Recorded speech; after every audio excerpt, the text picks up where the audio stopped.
Pengunjung kebun binatang Kasangkulim Kampar Riau panik dan berteriak minta tolong saat ditarik oleh orang utan Senin siang. Manajer lapangan kebun binatang tersebut mengatakan pria itu sengaja melompati pagar pembatas dan mengambil video tanpa berkoordinasi dengan petugas hingga membahayakan dirinya. Tak diduga orang utan berusia 15 tahun itu bahkan memegang erat kaki dari pengunjung bernama Hasan Al-Arifin ini. Setelah dibantu temannya, kaki Arifin akhirnya terlepas dari tangan orang utan. Didampingi orang tua dan petugas kebun binatang, Arifin meminta maaf pada pengelola kebun binatang dan masyarakat atas perbuatannya.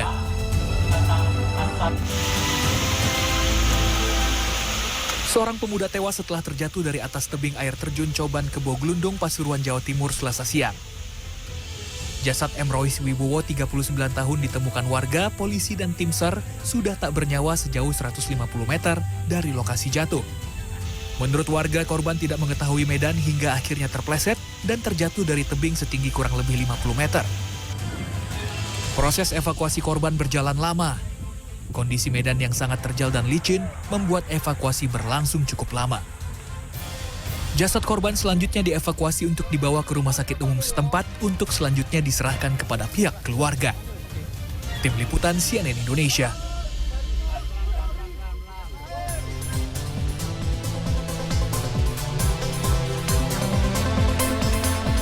Halo, good morning. Nah, kalau kita lihat tayangan tadi, memang sebaiknya kita mengikuti segala macam peraturan yang sudah ditetapkan oleh pengelola tempat wisata, kan? Betul sekali, apalagi kan sekarang pelonggaran di mana-mana ya. Betul. Jadi berwisata adalah salah satu kegiatan bahkan yang memang akan kita lakukan selama akhir pekan. Jadi sekali lagi, tolong taati semua peraturan baik itu tertulis ataupun tidak tertulis ya. Baca doa juga nih setiap mau berkegiatan. Nah, good morning hadir selama 1 jam. Ada rangkaian informasi lainnya. Saya Daniar Akhri. Dan saya Alfian Raharjo, kita kembali mulai Good Morning pagi hari ini.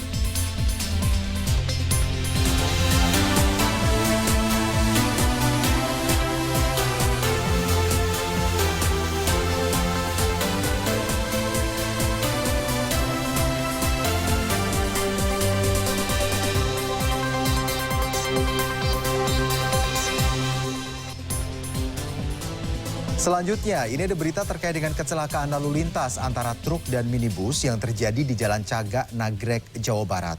Anggota polisi yang sedang mengatur lalu lintas nyaris tertabrak truk yang oleng. Ya, sementara itu tabrakan beruntun yang melibatkan 3 kendaraan membuat sopir box terjepit kabin. Proses evakuasi pun berjalan dramatis.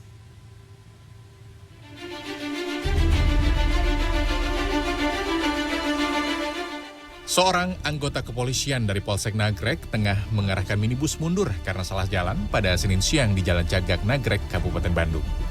Ia tak menyadari, beberapa detik kemudian sebuah truk yang melaju dari arah Bandung oleng dan nyaris menabrak dirinya. Truk lalu menghantam bagian belakang mobil minibus hingga ringsek dan terguling. Menanggapi kecelakaan yang sempat viral di media sosial itu, Selasa siang Kapolresta Bandung menyebut tidak ada korban jiwa dalam insiden tersebut. Sopir truk dan minibus bersepakat untuk menyelesaikan hal ini secara kekeluargaan. Angkutan cukup kaget, cukup syok atas peristiwa yang terjadi. Namun yang bersangkutan bersyukur bahwa tidak sampai tertabrak oleh kendaraan truk tol diesel yang kehilangan keseimbangan. Dan sudah ada kesepakatan damai di antara pemilik ras dengan pemilik truk, sehingga pemilik truk itu menyanggupi untuk mengganti kerugian kendaraan Toyota Rush senilai kurang lebih 35 juta.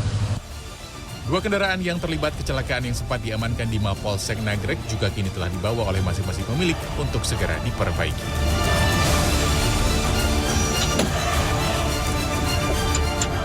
Tabrakan beruntun yang melibatkan 3 kendaraan terjadi di ruas jalan Yogyakarta Magelang pada Selasa siang.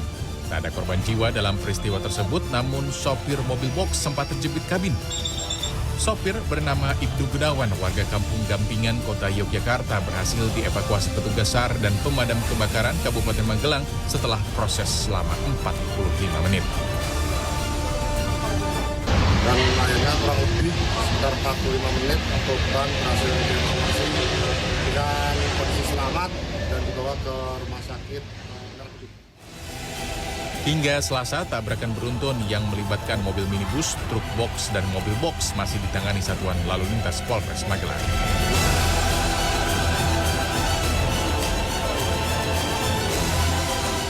Keempat remaja ini diinterogasi warga setempat setelah satu rekannya tewas tertabrak truk di Jalan M. Toha Sangiang, Kecamatan Priuk, Tangerang pada Selasa dini hari. Menurut saksi mata, remaja yang tewas berusaha mengadang laju truk, sementara rekannya merekam aksi korban dengan menggunakan handphone. Mobil di tengah, pas itu langsung mobil itu dalam keadaan kencang. Dia jatuh, kelindes ban belakang. Sebelumnya, aksi nekat remaja mengadang laju truk untuk keperluan konten juga menelan korban jiwa di Jalan Otista, Gerendeng, Kota Tangerang, Jumat pekan lalu. Kasusnya masih dalam penyelidikan Satlantas Polres Metro Tangerang Kota. Tim Liputan, CNN Indonesia. Berikutnya, KDRT alias domestic violence ini kalau Komnas Perempuan mencatat pas pandemi seperti sekarang meningkat ya. Memang kasusnya meningkat selama pandemi ini gitu. Betul. Meningkatnya pun cukup signifikan gitu kalau kita lihat datanya kan. Iya, karena mungkin tidak harmonisan rumah tangga, kebanyakan juga yang WFH gitu ya. Nah ini kasus kekerasan rumah tangga terjadi di Batubara, Sumatera Utara. Seorang pria tega menganiaya anak kandungnya sendiri hanya karena sang anak tidak mau pulang dari rumah neneknya. Sementara itu kasus lain di Gorontalo ini ada yang suami tega menghabisi nyawa istrinya. Pelaku ini menduga sang istri selingkuh dengan pria melalui media sosial.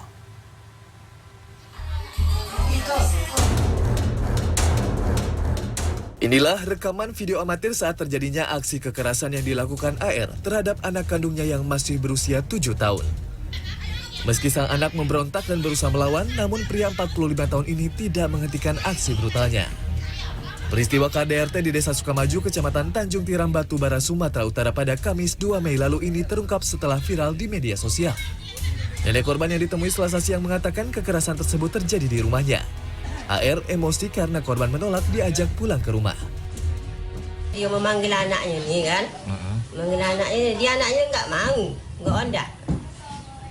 Jadi membawa emosi dia gitu. Petugas dari Polsek Labuhan Ruku bersama perangkat desa langsung turun ke lokasi kejadian. Sementara kami dapatkan informasi adanya ketidakharmonisan saja hubungan antara suami istri yang terakhirnya melibatkan anaknya sebagai korban. Akibat terbakar cemburu, IP warga desa Mongolato, Kabupaten Gorontalo tega membacok istrinya sendiri hingga tewas pada Senin malam. Peristiwa ini terjadi di rumah kontrakan tempat tinggal keduanya dan dilakukan di depan anak mereka yang masih balita. Hasil autopsi di Rumah Sakit Dunda Limboto Selasa sore, korban yang berusia 29 tahun mengalami luka di sekujur tubuhnya akibat tusukan benda tajam. Dari hasil pemeriksaan polisi, pembunuhan dilatar belakangi kecemburuan pelaku yang menduga sang istri selingkuh dengan pria lain melalui media sosial. Dari hasil keterangan tersangka sendiri yang mana si tersangka sampaikan ada rasa cemburu karena korban ini sering bermain media sosial dan handphonenya tidak boleh dipegang oleh suaminya. Usai menyerahkan diri, pelaku kini ditahan di Mapores Gorontalo untuk pemeriksaan lebih lanjut. Tim Liputan CNN Indonesia. Sekarang kita kembali ke Jakarta. Uji coba ganjil genap di 25 ruas jalan raya ibu kota sejak Senin lalu membuat peningkatan penumpang angkutan umum ini terutama Transjakarta cukup meningkat signifikan. Iya, karena banyak yang tadinya pakai mobil pribadi untuk melewati jalur ini akhirnya naik transportasi umum ya. Dan PT Transjakarta pun melakukan berbagai antisipasi demi kelancaran mobilitas penumpang.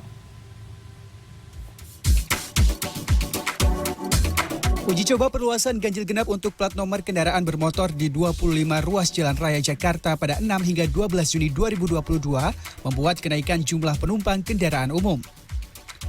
Berdasarkan data PT Transjakarta, sebelum penerapan ganjil genap jumlah penumpang tercatat sebesar 623.000 orang pada Senin 31 Mei 2022.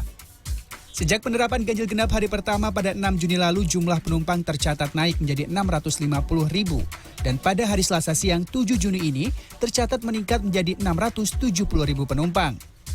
Signifikan sih, banyak penumpang mobil pribadi yang kemudian memutuskan supaya nggak repot kali ya, cari jalur yang bebas ganjil genap yang mana gitu kan. Kemudian beralih ke kendaraan publik ya, seperti Transjakarta.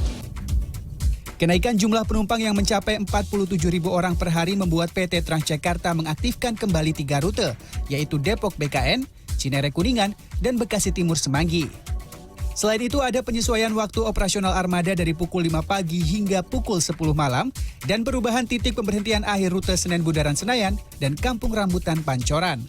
Namun beberapa penumpang masih mengalami antrian, terutama saat jam berangkat dan pulang kantor mengingat pelonggaran PPKM telah dilakukan. Lebih baiknya pelayanan Jakarta lebih banyak lagi deh supaya penumpangnya juga bisa tidak terlalu padat juga. Untuk penumpangnya sendiri sih untuk sekarang semakin padat ya tentunya. Terus antrian panjang di mana-mana juga. Kalau menurut saya sih harusnya itu mungkin ditambah armadanya gitu agar sesuai dengan orang yang naiknya juga. Selain meningkatkan layanan, PT Transjakarta diminta untuk mempersingkat jarak antar bus, terutama pada saat jam sibuk di pusat-pusat bisnis dan perkantoran. Agung Happy, Maranatha, Jakarta.